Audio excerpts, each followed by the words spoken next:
بسم اللہ الرحمن الرحیم۔ السلام علیکم ورحمۃ اللہ وبرکاتہ۔ امید کرتا ہوں آپ تمام حضرات خیریت سے ہوں گے۔ اللہ جل مجدہ آپ تمام حضرات کو اپنی حفظ و امان عطا فرمائے۔ رزق اور عمر کو بڑھانے والے تین کام ہیں۔ جو شخص چاہے مرد ہو چاہے عورت ہو، جو ان تین کاموں کو کرے گا اللہ اس کے رزق میں وسعت عطا فرمائے گا، اس کا رزق وسیع ہو جائے گا اور اس کی عمر بھی بڑھ جائے گی، عمر اس کی لمبی ہو جائے گی۔ رزق اور عمر کو بڑھانے والا پہلا کام یہ ہے، حضور اسلام نے شاہ فرمایا رشتہ داروں کے ساتھ صلہ رحمی کرنا، رشتہ داروں کے ساتھ اچھا سلوک کرنا، اپنے قریبی رشتہ داروں کے ساتھ اچھا سلوک کرنا، ان کے ساتھ صلہ رحمی کرنا، ان سے قطع تعلق نہ کرنا، ان کی غمی میں ان کی خوشی میں شریک ہونا، یہ زندگی کو بڑھا دیتا ہے اور اس سے رزق بھی بڑھ جاتا ہے۔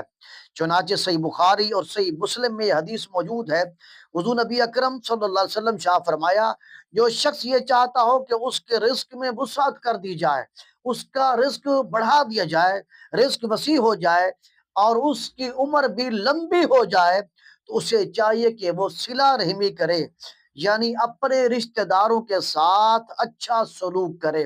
یہ حدیث صحیح بخاری اور صحیح مسلم میں موجود ہے۔ اس کا مطلب یہ ہے کہ رشتہ داروں کی جو غریب رشتہ دار ہوں، اگر ان کے پاس کسی قسم کی کوئی پریشانی ہو تو ان کی پریشانیوں کو دور کیا جائے، ان کے ساتھ مالی مدد کی جائے۔ ان کی مالی مدد کرنا یہ بھی صلہ رحمی کے اندر شامل ہے، اور اسی طرح ان کی خوشی میں شریک ہونا۔ اگر کسی رشتہ دار نے نیا گھر بنایا ہے، یا اس کا بیٹا اسکول میں پاس ہو گیا ہے، یا اس کا بیٹا قرآن مجید کا حافظ بن گیا ہے، تو ان کو جا کر اس خوشی کے موقع پر مبارکباد دینا، ان کی اس خوشی میں شریک ہونا۔ اور اسی طرح اگر کوئی رشتہ دار غریب ہو اور وہ بیمار ہو تو ان کی تیمارداری کرنا، ان کے ساتھ مالی معاونت کرنا، یہ بھی زندگی کو بڑھا دیتا ہے، عمر کو بڑھا دیتا ہے اور اس سے رزق بھی وسیع ہو جاتا ہے۔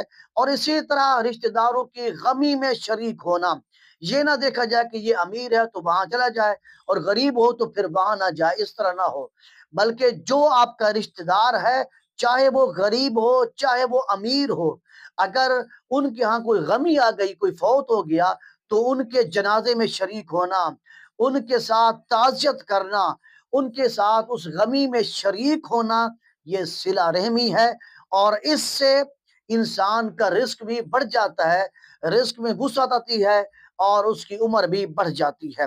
اسی طرح نمبر دو، دوسرا یہ کام ہے جس سے انسان کے عمر بھی بڑھ جاتی ہے اور اس کا رزق بھی وسیع ہو جاتا ہے۔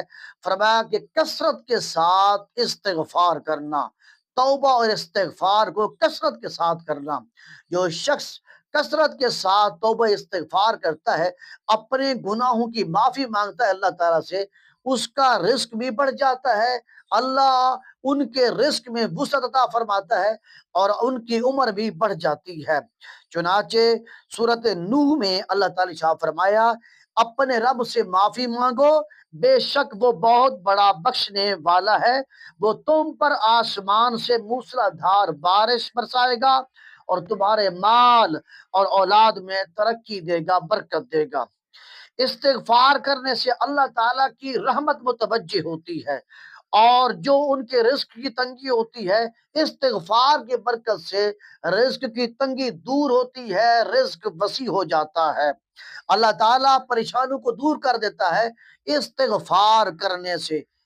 اسی لیے بندوں کو چاہیے کہ وہ ہر لمحے اللہ کی بارگاہ میں توبہ اور استغفار کریں۔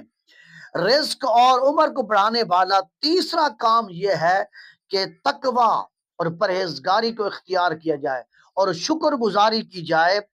جو شخص تقوی اختیار کرتا ہے اور جو شخص اللہ تعالیٰ کی نعمتوں پر شکر کرتا ہے، اللہ تعالیٰ ان کے رزق میں وسعت عطا فرماتا ہے اور ان کی عمر بھی کو بڑھا دیتا ہے۔ اسی طرح جو شخص توبہ استغفار کرتا ہے اس کا رزق بھی بڑھ جاتا ہے، صلہ رحمی رشتہ داروں سے اس کی وجہ سے بھی ان کا رزق بڑھتا ہے، عمر بھی بڑھ جاتی ہے۔ تقوی اختیار کرنے سے بھی عمر بھی بڑھتی ہے، رزق بھی وسیع ہو جاتا ہے۔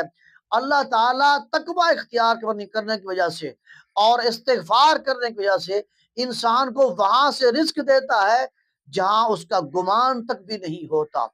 اور اسی طرح انسان کو چاہیے کہ اللہ تعالیٰ نے جتنی اس کو نعمتیں دی ہیں ان نعمتوں پر اللہ تعالیٰ کا شکر ادا کرے، شکوہ نہ کرے، بلکہ اللہ تعالیٰ کی تمام نعمتوں پر شکر ادا کرے۔ جو شخص اللہ تعالیٰ کی نعمتوں پر شکر ادا کرے گا، اللہ تعالیٰ اس کا رزق بھی وسیع فرما دے گا اور اس کی عمر کو بھی بڑھا دے گا۔